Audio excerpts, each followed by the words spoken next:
Ada 7 perkara yang perlu kita faham mengenai amalan. Sebab Allah Subhanahu Wa Taala yang Maha menghitung, kita nak supaya segala amalan yang dihitung amalan yang baik. Supaya segala amalan yang dihitung tu amalan yang memberi manfaat kita di dunia dan juga di akhirat. Jadi ada 7 perkara mengenai amalan yang perlu kita telitikan. Yang pertama, budaya amalan yang sangat-sangat ditekankan oleh Nabi SAW, diperintahkan oleh Allah. Yang pertamanya, yang wajib kena buat betul-betul. Yang wajib kena buat betul-betul. Solat wajib buat betul-betul semaksimal mungkin, buat jaga. Yang wajib jangan kita lalaikan, jangan kita tangguhkan, jangan kita buat tak tahu. Zakat kena kira baik-baik, kan? Itu wajib bentuk diri. Wajib bentuk keluarga, ayah-ayah sekalian, nafkah untuk isteri, untuk anak kena jaga. Bagi ibu-ibu, kakak-kakak saya sekalian, taat pada suami itu benda wajib. Kan, kena semaksimal mungkin taat pada suami. Tak mampu, cita-cita dulu, ya Allah kena jadi si soleha Tuhan. Bantu aku Tuhan, dan bantu suami aku ni orang yang sentiasa merangsang aku nak jadi si soleha. Prinsip amalan yang keduanya, yang sunat kena banyakkan. Yang sunat banyakkan. Yang wajib ni tak banyak, sebenarnya yang sunat lagi banyak. Dan sunat itu adalah tanda kecintaan kita kepada Allah Subhanahu Wa Taala. Kita buat benda yang lebih lagi. Okey, dalam rukun Islam yang sunat, rukun Islam tu ada 5 kan. Yang pertama, mengucap 2 kalimah syahadah. So yang sunat dalam mengucap 2 kalimah syahadah, zikir. Ucapkan ya Allah, ya Allah, ya Allah, ya Allah. Baca lagi apa zikir? Istighfar, tasbih kita. Ni.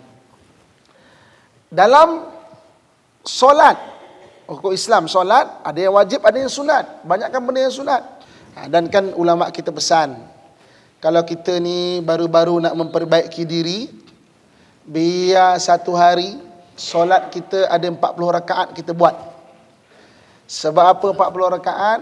Sebab dalam solat ada doa untuk minta hidayah. Ihdinas siratal mustaqim.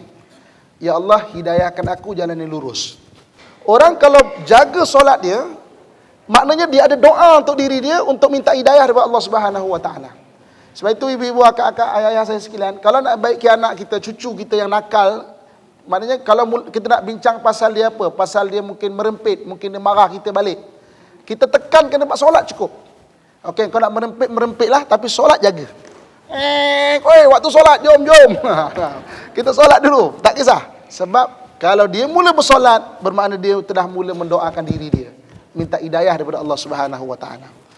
Yang ketiga dalam amalan, yang haram tinggal betul-betul. Yang haram tinggal betul-betul. Kalau hari ini ada terlibat dengan benda haram dari sudut akidah, tinggal betul-betul. Percaya pada keris, percaya pada besi kuning lah, batu cincin lah, kan? Pada gobek lama lah, kan? Pada paku cerbon lah. Macam-macam orang sekarang kan. So tinggalkan benda haram berakidah. Benda haram bab syariat, bab halal haram kena jaga betul-betul. Kan? Bab akhlak, haram bab akhlak. Kita lawan suami kita, tengking-tengking suami, ataupun dalam bab isteri, kan, kita saja sakitkan hati. Maksudnya haram bab akhlak, kena jaga benda-benda tu. Benda haram tinggal betul-betul. Jangan bagi pilihan kat diri kita. Cita-cita ya Allah kena tinggalkan benda haram, tinggal betul-betul. Biar hidup kita bersih daripada benda-benda haram. Kemudian amalan yang keempat, benda makruh. Benda makruh ni hindarkan. Makruh hindarkan. Maaf bagi abang-abang, ayah-ayah saya yang mungkin berasap aja tu. Hindarkan. Kena ada cita-cita. Kena ada cita-cita. Hindarkan benda yang makruh tu. Paling kurang niat, ya Allah aku nak tinggalkan Tuhan, tolong tunjukkan macam mana jalan Tuhan. Tunjukkan, mana tinggalkan, pelan-pelan tinggalkan. Rokok, fatwa Selangor kata haram. Walaupun fatwa ada setengah negeri kata makruh, tapi kita hindarkan. Kadang-kadang benda-benda yang dah terbiasa tu susah nak tinggal. Tapi niat dan cita-cita tu insya-Allah Allah bantu kita. Kemudian yang kelima, amalan ni yang jarang-jarang terjadi lebih diutamakan. Yang jarang-jarang berlaku lebih diutamakan. Sebagai contoh apa? Hari ini ada kelas. dia restu, dan ada orang meninggal. Orang meninggal tu benda yang jarang-jarang berlaku.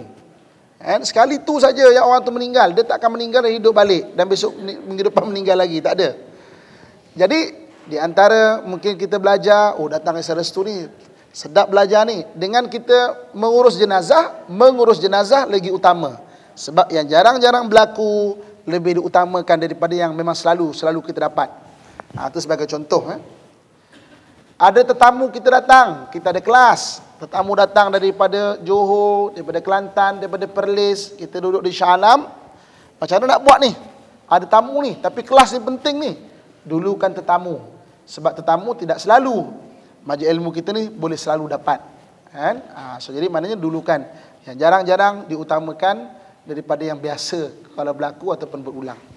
Yang keenam, amalan yang mempunyai manfaat yang lebih besar diutamakan, ataupun kepentingan ramai diutamakan. Kepentingan yang ramai diutamakan. Contohnya, katakanlah di masjid ada gotong royong. Dalam waktu yang sama kita ingin menghabiskan khatam Al-Quran kita.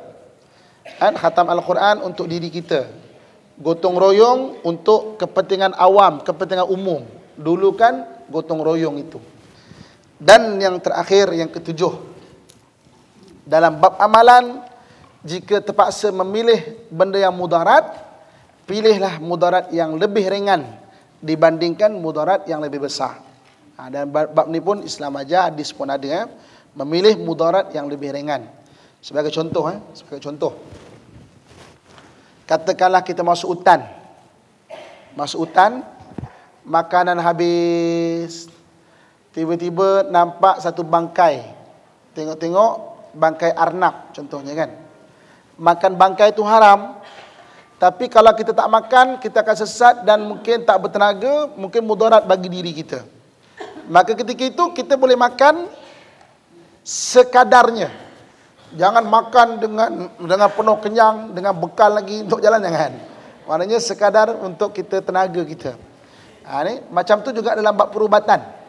Dalam bab perubatan, kita katakanlah tak ada pilihan, terpaksa menggunakan ubat-ubatan yang najis. Tak ada pilihan. Enzim-enzim yang mungkin dibuat daripada ambilan daripada babi contohnya. Maka ketika itu boleh digunakan sekadar dia, kerana kemudaratan yang lebih ringan. Kalau tak ambil mungkin lebih sakit, lebih teruk lagi. Jadi maknanya boleh ambil benda kemudaratan yang lebih ringan.